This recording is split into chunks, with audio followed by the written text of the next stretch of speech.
Good afternoon.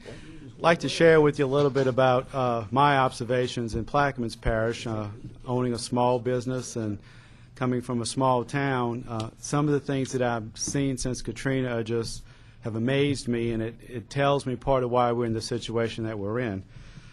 I own a printing company, have 22 employees, and following Hurricane Katrina, we had to rebuild our business. Fortunately, we had low debt. We were able to readapt. We were able to keep going, and that meant cutting back on our costs and our operating and our spending. In addition to the printing company, I own and publish the weekly newspapers in Plaquemines Parish and St. Benoit Parish. So we were kind of the hardest hit for Katrina. We got very involved with government and in rebuilding our parishes.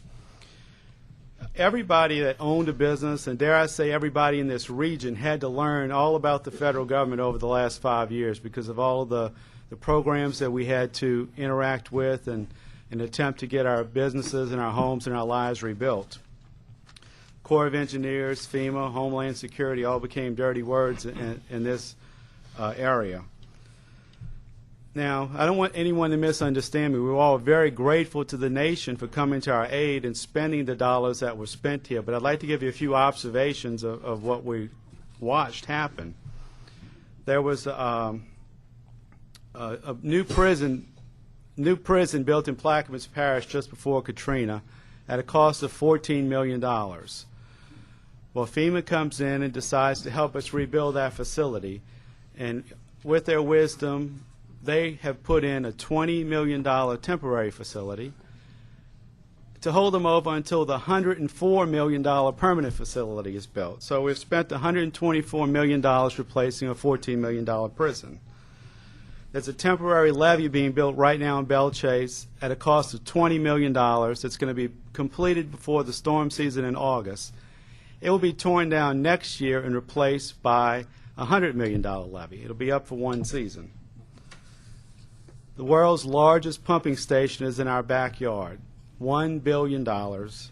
It's almost completed, and now they're trying to figure out who's going to operate it and how much is it going to cost to operate, and did we really need it? That's $1 billion. We have an antiquated bridge and tunnel in Belle Chase. The Corps is currently putting up floodgates on either side of the tunnel at a cost of $30 million. The state says they can't afford to rebuild the bridge at $120 million, so when we talk to the two agencies, they tell us there's no process to get the federal government to give us the $30 million to build the bridge and eliminate the need for the gates. There's $1.6 billion of levees being built in Plaquemines Parish right now. The experts say the actual construction cost is about half of that, about $800 million. The other $800 million is mitigation, following federal policies and regulations, so it doubles the cost. Our port system on the lower Mississippi River, highest tonnage port in the world. Right now, the Corps has just announced they are reducing the dredging budget from $100 million to $63 million. It's going to drastically impact commerce. But they're telling us what we know is that for many years the Corps is prohibited from dredging 6 months out of the year.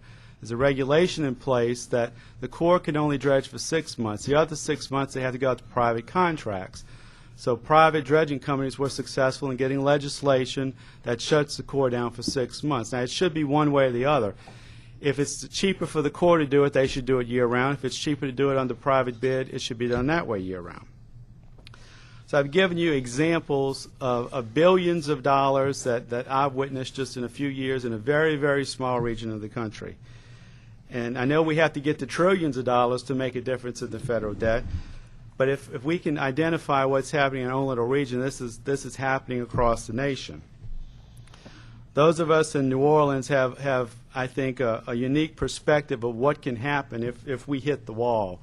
Because Katrina was a natural disaster, but we saw what happens with the disruption of supplies, with the undependable utilities and fuel, all the things that caused us problems after Katrina are the things that could come to be in a financial collapse. So I think we've witnessed what can be, and I think it's imperative that we tell the rest of the country it's not an easy situation to live through and to rebuild from.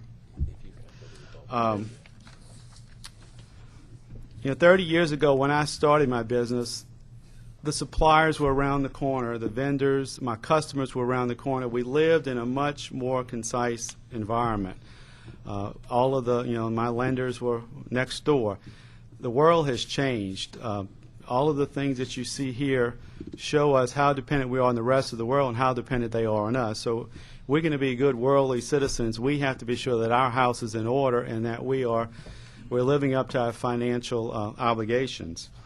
We all know how it affects our business. If our debt load is higher than we can sustain, it causes problems.